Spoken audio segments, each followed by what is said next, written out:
Thank you very much, Mike.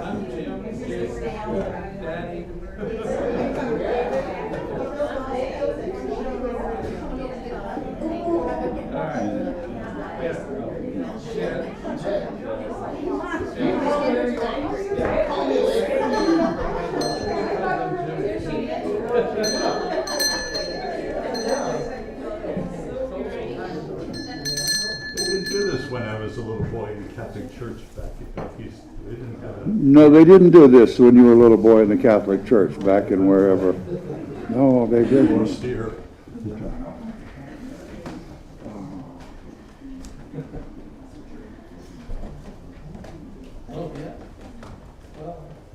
How about a deep breath and just breathe it in and breathe in that energy that just transferred from each of us to the other of us.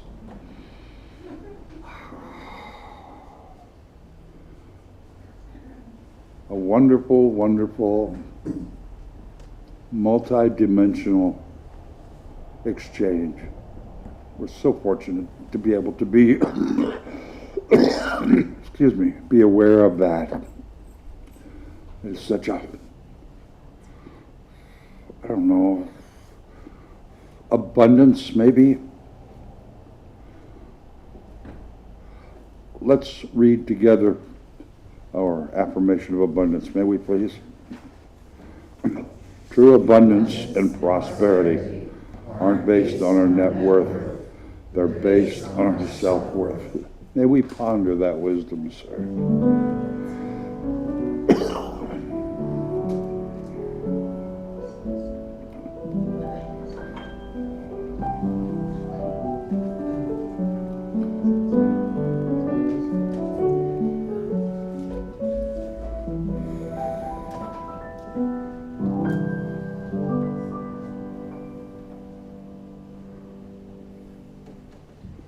Thank you, Michael.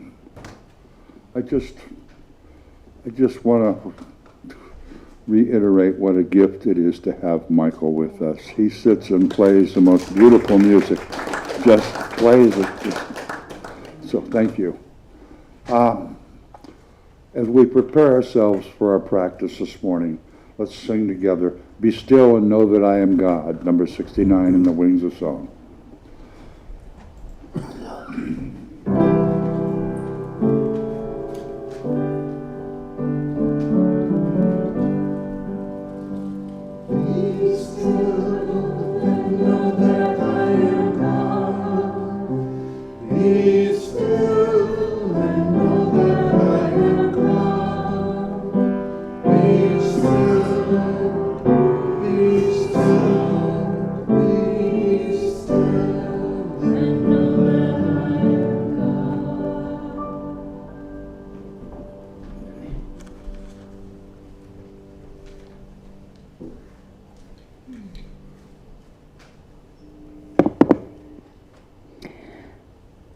Good morning, everyone.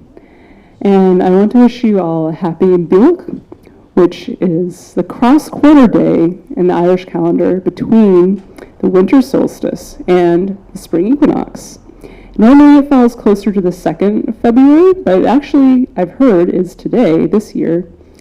And it's considered to be the day when spring begins to be reborn. And having lived much of my life in a far northern climate, I'll say that even if it's still bitter cold and snowing at this time, you definitely can start to notice the day is getting longer faster at this time of year. And so I just really want to honor that and to also bring in the energy of Saint Bridget, who's celebrated at this time in the Celtic calendar in Ireland. And I've been to her shrine there, and I felt the energy, and it really transmitted to me a deep, deep frequency of wholeness, the balance between masculine and feminine. So I want to bring that into the practice today. I've done something like this before, but we'll just see how it unfolds. We're going to take a couple of deep breaths to center ourselves. And as we do so, I'm just going to call in that energy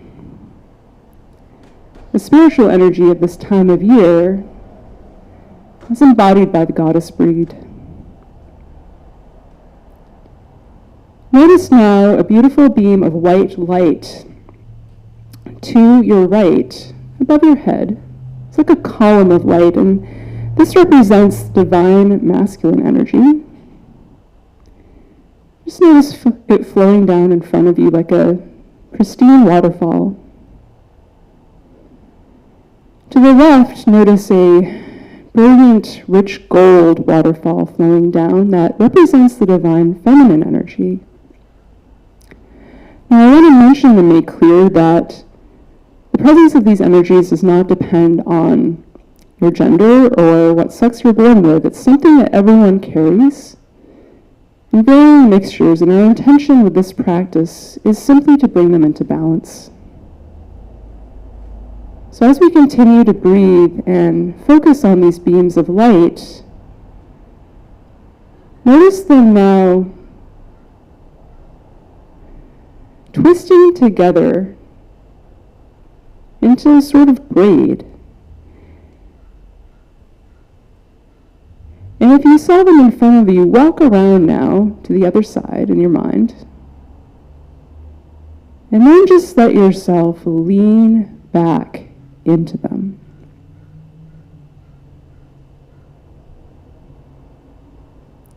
Noticing any sensations as you do so.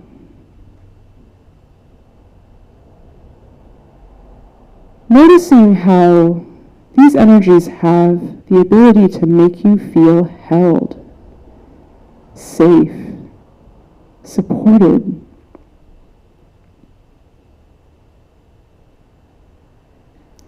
And not so much giving you anything you didn't already have, as simply reawakening that which has perhaps been latent.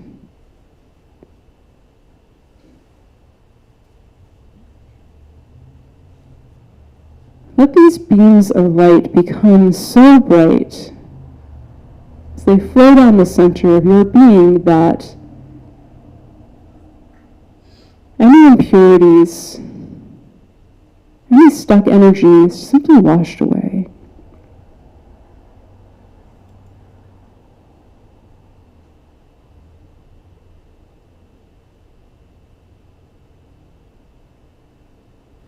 Take some deep breaths into this new freedom, this taste of your sovereignty as spirit.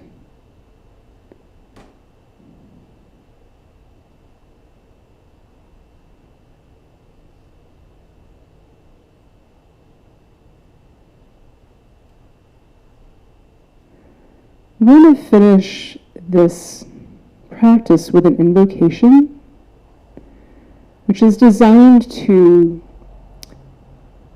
awaken and seal these divine energies in our hearts. Doesn't matter if you don't know what it means, just tune into the energy behind it. Shiva Hamor Atalanda Rasta Ta Ternavat is Benho even ma Agus is Benatara to Wing Yesa Aniv Wara Awara J Goyan Paki Anish Agasera or Armas. And so it is.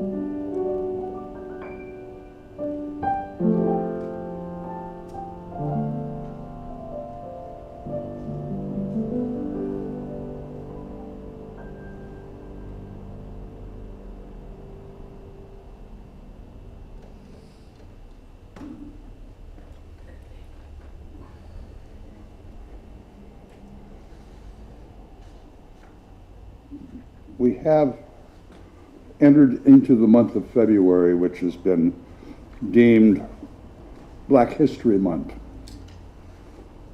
And every time we have something coming up, I kind of check it out and think about it, and would anything be applicable or usable or worthwhile speaking about on a Sunday. As I was looking about different speakers and talks about Black History Month, I came across an interview with Morgan Freeman. He said, I don't want to have a Black History Month. And the fellow who was talking to him was a white gentleman, and he said, do you have like a White History Month? The guy said, no. He said, do you have like a Catholic month? No. He said, I'm Jewish. Well, do you have a Jewish month? No. We understand that the injustices and the inequalities that has transpired in this country over time has to do with race and with slavery and a lot of things, and that the reason we want to recognize achievements from people, African Americans, black people, is because they've been so trodden on and put down and subjugated for so long. And I thought, what's the bigger picture here? What's the real thing going on? So I looked up the global history of slavery. I was kind of shocked. I've known pieces, and I'm sure you all are familiar too, but I was kind of shocked that there is not a single country on the face of the earth that didn't have slavery included in its civilization and its cultures and its whatever you call that. The first recorded in writing record of slavery goes back 4,100 years, back to Mesopotamia. They found little rocks with things on them, and they call them codes. And 2/3 of the people in Mesopotamia, the birthplace of civilization that we learned in school, whether that's true or not, we don't know, but 2/3 of the people were slaves. And concerning, and it's gone on through civilization all over the world. But I think what's important to us in this country is what do they call it? The transatlantic slave trade industry from 1500 to about 1800, and during that time, there were 12.2 million Africans sent across the Atlantic to the Americas. An amazing amount went to South America, to Brazil. But what we don't hear so much about, another 10 million went from Africa into the Middle East, Europe, and Asia. So in that 300-year period of time, there were like 22.5 million Africans kidnapped and sold into slavery.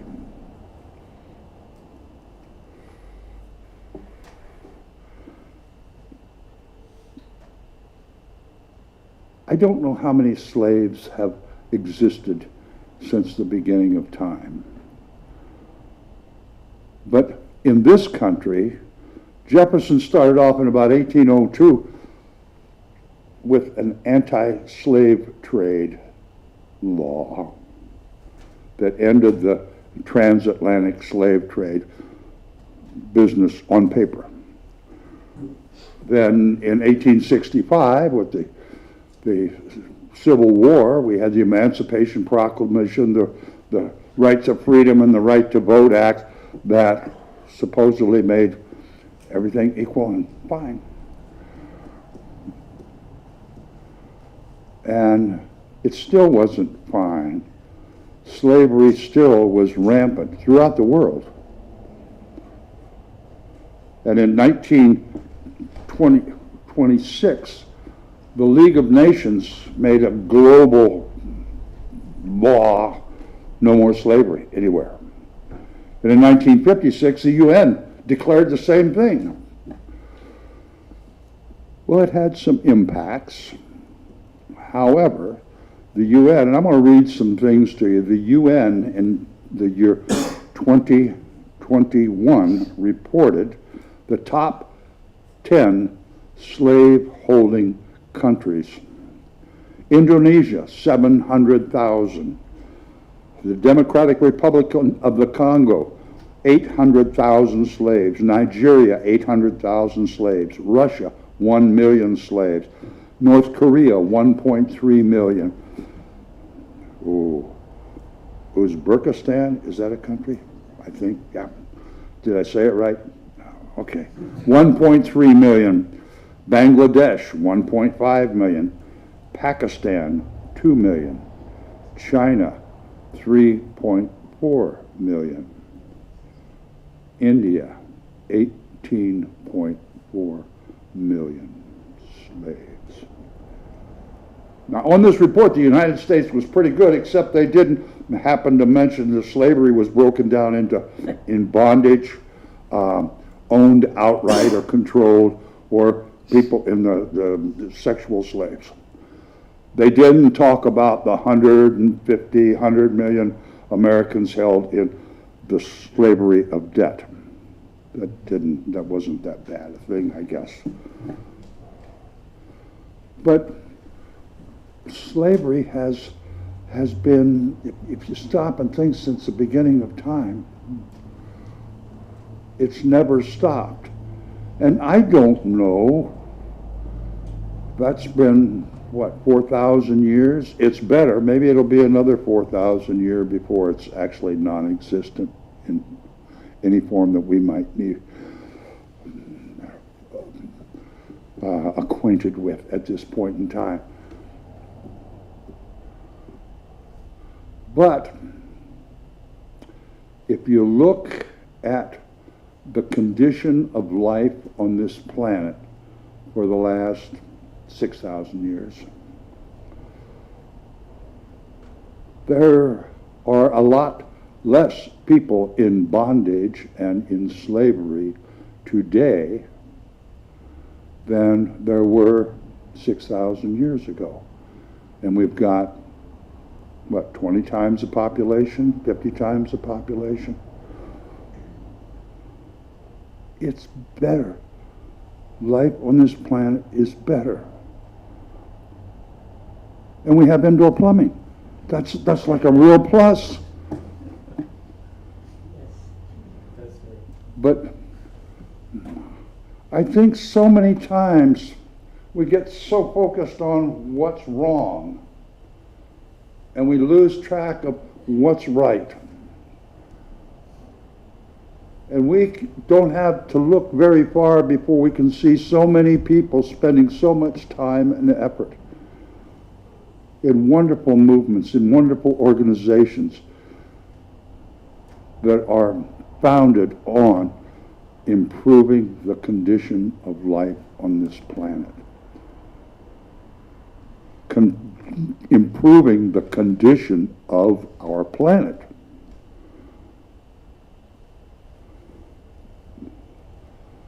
So I don't know. And we could say the same thing about war. Yeah, there's still war going on.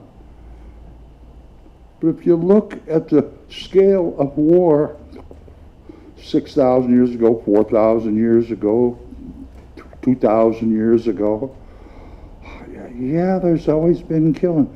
But I think in percentage to the amount of the population, I think that the scale of war is much less now than it was 1,500 years ago or 600 years ago. It's getting better.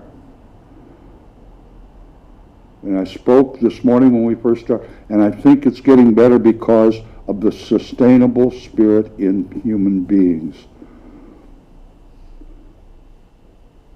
That love, that compassion, that empathy, that being bonded together, connected.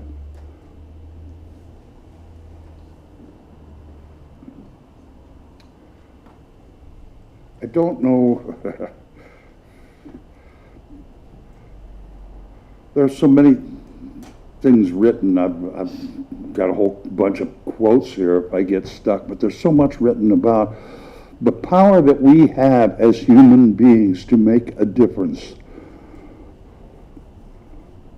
As we go from today or tomorrow or the next day or the next day, we can, in some small way, make the quality of life on this planet better. Elevate the consciousness on this planet. Even if it's that much, it's better. And you start multiplying that by, I don't know, maybe 51% of the 7.5 billion people on the earth. That much better times half, so like 3.5 billion people. That could make some serious change in consciousness. That could make some serious change in kindness. We might be able to sit down and talk with each other instead of talking about each other. Maybe we could stop shooting each other and simply listen to each other.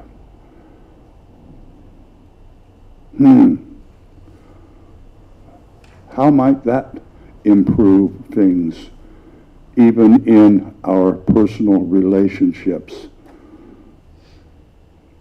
if we talk with each other and listen to each other and be kind to each other? We've got a note here. It says, slavery and war are the result of ignorance and greed in humanity.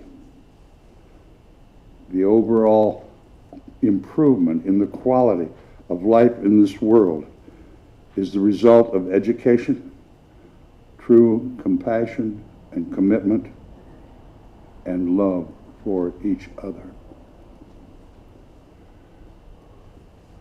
It's not really hard to understand. It's pretty simple, actually.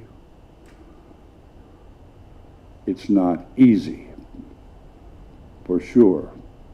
We humans have been trying for, I don't know, 4, 5, 6, 7,000, 10,000 years, I don't know, long time. But it's better today because of you and you and you and you and me.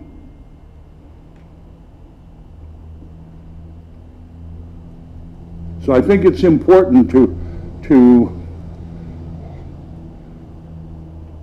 remember and value the contributions that black people have made in the history of this country. Very important. But I think it's equally important to remember the contributions that humanity has made within its own self. I'm going to read a couple of things, 2 quotes that really, I think, maybe 2 of the most important quotes I've ever read. The first one is from Robert Kennedy when he was in South Africa. Each time a man stands up for an ideal, or acts to improve the lot of others, or strikes out against injustice, he sends forth a tiny ripple of hope. And crossing each other from a million different centers of energy and daring those ripples build a current that can sweep down the mightiest walls of oppression and resistance.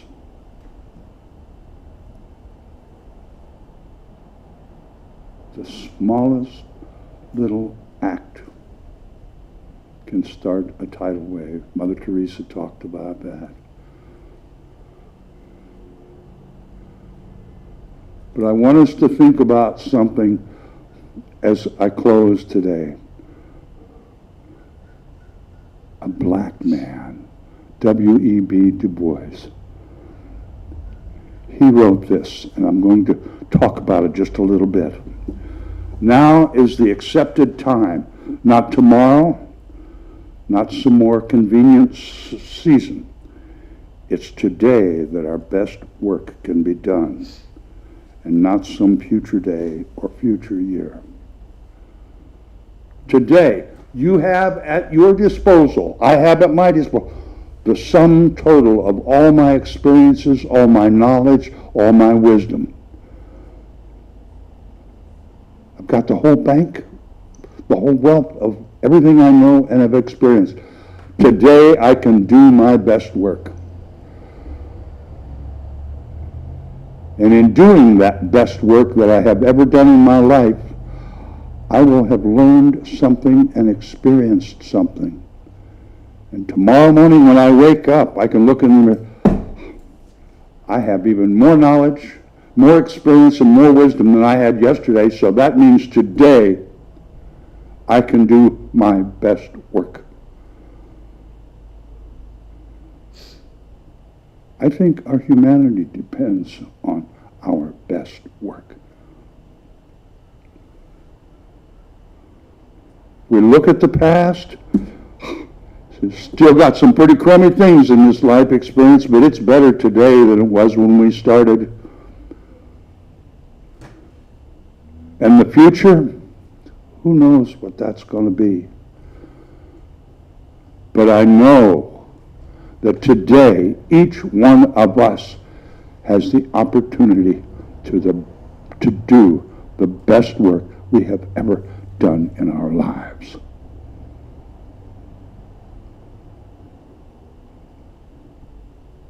It's up to each one of us.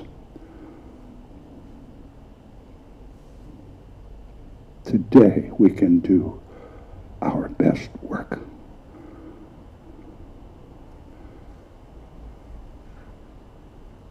I think that's totally awesome.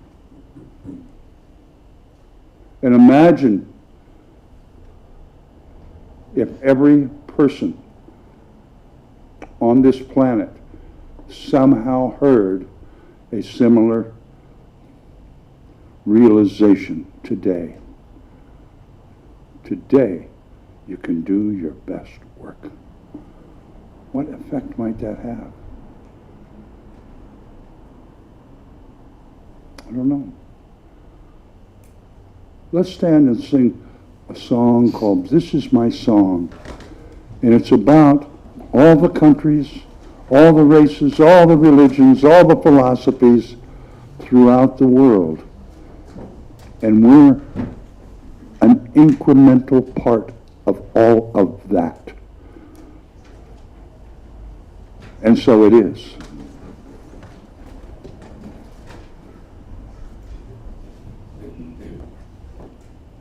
Two verses.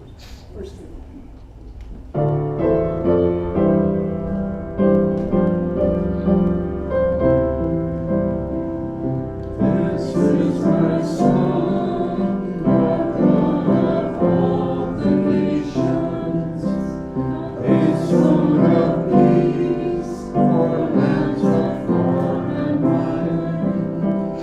This is my home, the country where the heart is.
day.